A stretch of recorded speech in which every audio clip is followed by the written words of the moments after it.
Welcome to this explainer. Okay, today we are diving into something really fascinating, the counterintuitive reality of high-end sales. We usually think of selling as this super high-energy pursuit, right? Pushing features, shouting about discounts, just constantly chasing the customer. But what if the exact opposite is true? What if the actual secret to selling more, especially when we're talking about premium products, is acting like you don't need the sale at all?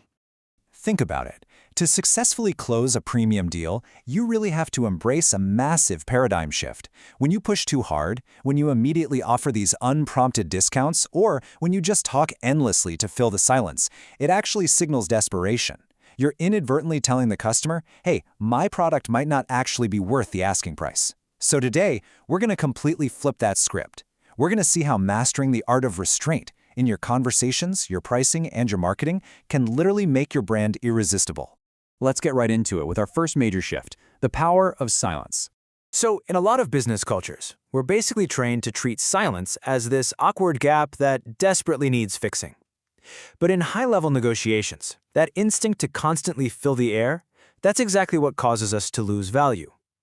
If I ask you right now to name the most powerful negotiation tactic out there, you'd probably assume it involves quick comebacks or relentless persuasion or having the perfect pitch. But the reality is far, far quieter. Great negotiators might not be the most eloquent speakers in the room, but they are incredibly disciplined listeners. Because reacting instantly to a demand, it almost always just worsens your position. There's this great story about a seasoned corporate attorney who used a simple 3-second rule to completely transform a junior investment banker's credibility. Imagine you just stated your price. The client looks at you and says, "That's way too high." Instead of panicking and immediately justifying the cost, you just wait. 1, 2, 3. Think about the tension in that space. Human beings absolutely hate unfinished loops. By simply counting to 3 in your head before responding, you shift from reacting defensively to thoughtfully deciding your next move. This brilliantly illustrates how silence acts as a buffer against reactive concessions. It allows the truth to surface without any confrontation. When you stay quiet, you actually absorb what you're hearing instead of just frantically planning your next sentence. Plus, silence creates an obligation. Often, the other party will rush to fill that quiet space by negotiating against themselves. They'll soften their demands, or maybe reveal hidden constraints they never actually intended to share. A thoughtful pause signals that you aren't easily swayed, your value is firm, and you possess the ultimate confidence of someone who just doesn't need to force the deal. Moving on to our next big concept, the psychology of price anchoring. So that restraint we just talked about works wonders in conversation, but it also totally dictates pricing psychology. The very first price a customer sees fundamentally changes how they view every single subsequent price. Take a luxury brand like Rolex.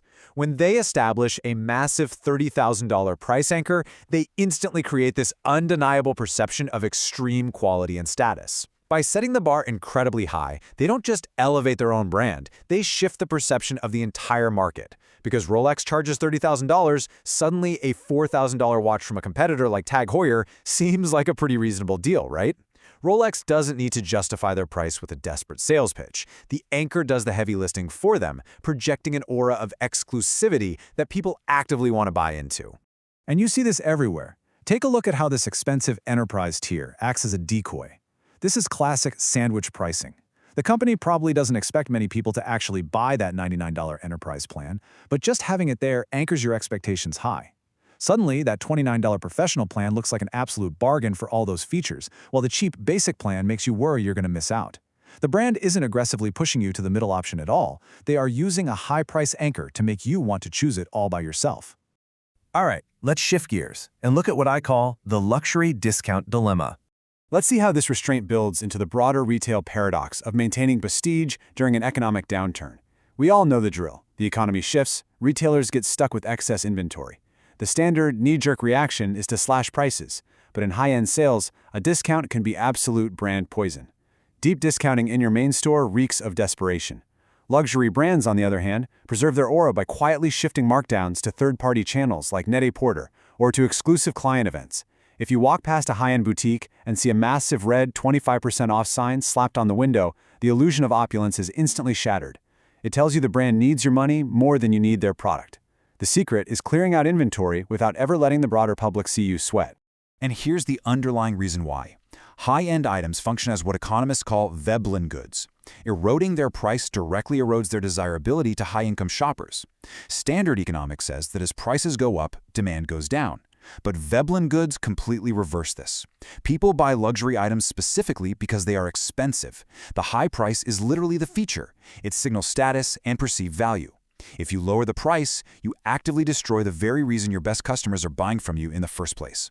So how do they do it?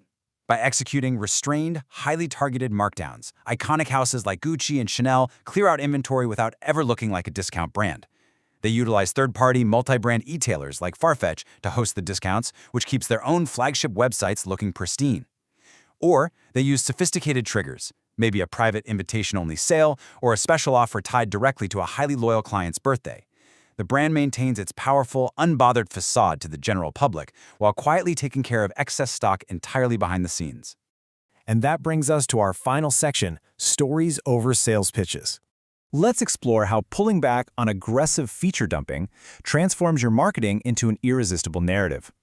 In today's crowded e-commerce space, consumers have basically learned to completely tune out generic noise. Instead of begging for attention, try using this 5-step product storytelling framework. It makes the customer the hero, while your brand calmly acts as the expert guide. Think about it. If your marketing is just bragging about how amazing your company is, you're actually competing with the customer to be the hero of the story. You need to step back. Identify the customer, clearly articulate the specific problem they're facing, and then position your brand merely as the helpful guide that provides the tool, which is your product, to help them achieve a real, transformative outcome. A traditional sales pitch feels like an interruption, but a story? A story mirrors the customer's own frustrations and aspirations, and that builds deep trust. Psychologists call this narrative transportation. When people hear a story, they naturally imagine themselves in the scenario, making them up to 22 times more likely to remember the information, compared to just reading standalone facts on a page. By combining real data with human emotional context, you stop selling a product and start offering a meaningful shift in the customer's daily life. Look at these brands. They absolutely prove that whether you're selling makeup, pizza ovens, or accessible luxury perfumes, authentic stories draw loyal customers in organically, so you never have to force a sale. Glossier didn't start by pushing lipstick features. Emily Weiss started by sharing real, relatable frustrations about beauty culture, building a community first. Uni doesn't just sell metal boxes that get hot. They sell the joy, the craft, and the whole culture of gathering people around outdoor homemade pizza. And a start of parfums skips all the pretentious luxury jargon, instead telling a story about making deep, elegant fragrances accessible to anyone. They aren't chasing the customer. They are creating an environment the customer actively wants to step into.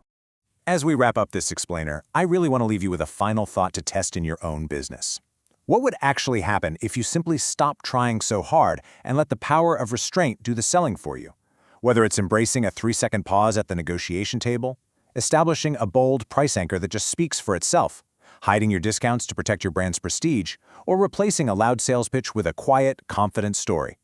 When you talk and act like you don't desperately need the sale, you signal undeniable value, and honestly, that is exactly when people will want to buy.